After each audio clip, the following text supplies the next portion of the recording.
In Montreal and Newfoundland who've released press releases as we speak, supporting what we're doing. There's folks in Vancouver and Calgary, I mentioned they're planning other protests. Obviously the reason for this is that as physicians, it's an outrage, the policies that this government is going to implement. Because we continue to see suffering amongst refugee and refugee claimants. We continue to see children who are being denied care. We continue to see people who are sick, who don't have access to physicians and medications. It's a policy that I think many of us find to be quite odious, and it's really important for us as healthcare workers to step up and document it. Document the impact of these cuts, document the costs, because most of us feel that this is a very expensive policy that is going to create hardship for refugees and refugee claimants, but it's also going to cost ordinary Canadians more. They keep talking about failed refugee claimants. They keep talking about the abuse of Canada's healthcare system and Canadian generosity that is being abused. What are we seeing on the ground? Well, we are documenting cases, and there's dozens and dozens of cases. I've had in my own practice. I remember seeing a child who's 7 years old who's just recently arrived from sub-Saharan Africa. As you may or may not know, there's evidence out there that for newly arrived kids or newly arrived patients from sub-Saharan Africa, if they present with fever, there's a 70% chance there's malaria if you're in the first 2 months. And unfortunately, you have to send this kid to the emergency room. He didn't have care. And their workup now is they do a rapid test for malaria, you come back in 24 hours and you do it again. Well, that kid didn't come back in 24 hours because they were given a bill for $700 that first day. Luckily, it didn't turn out to be malaria, but it's just a matter of time. So we took the government to court on a charter challenge, really led by a group of lawyers doing this pro bono. And a decision came out 2 months ago. 269 pages. When I finally got around to reading it, it was the most pleasurable reading I've had in years. The headlines were government cuts to refugee healthcare, cruel and unusual.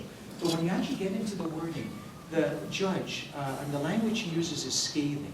And she dissects down every argument the government's put out there and demonstrate that there's really no reason for these cuts. And every statement the government makes is really without any basis. So she writes that sooner or later, a refugee claimant will eventually die as a result of inadequate access to health care.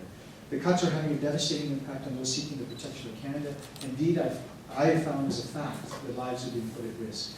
When it comes to cost, the federal court states the government concedes they have no idea as to how much of any cost savings from IFH cuts. And it's questionable if IFH cuts achieve any real cost savings to taxpayers.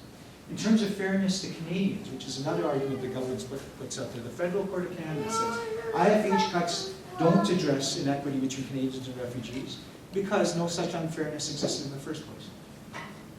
Couldn't be clearer. In terms of abuse of the refugee system, there's no evidence or desire to seek evidence by government that people are drawn to Canada for health insurance. Right? They have absolutely no evidence to base this on. And they suggest that it really is through word of mouth. And the court slammed them for this. The government seeks to justify cruel, inhumane, and discriminatory policy by relying on the subjective perceptions of unidentified individuals. It puts their lives at risk and perpetuates the stereotypical view that they are cheats and queue jumpers, that their refugee claims are bogus, in quotes, and they have come to Canada to abuse the generosity of Canadians. It serves to perpetuate the historical disadvantage suffered by members of an admittedly vulnerable, poor, and disadvantaged group. Couldn't have been said clearer. Why such a dramatic response from healthcare workers?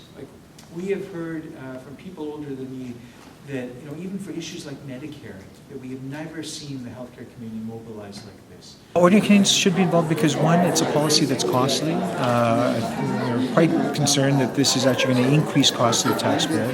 But I think more than anything, the notion of targeting such vulnerable people who have lived through such horrible circumstances and deny them health care, as was stated by the Federal Court of Canada, I mean, it's unjust, and in many ways I think it's simply un-Canadian. We have to speak up against injustice, and I truly believe if most Canadians understood what was going on, they would stand up and join us in the fight to reverse these cuts. But whether it's one or not, I think it needs to be declared that our government is instituting a policy that has been determined by so many of us, including the courts of Canada, including all provincial health ministers, as being completely unjust, costly, and unnecessary.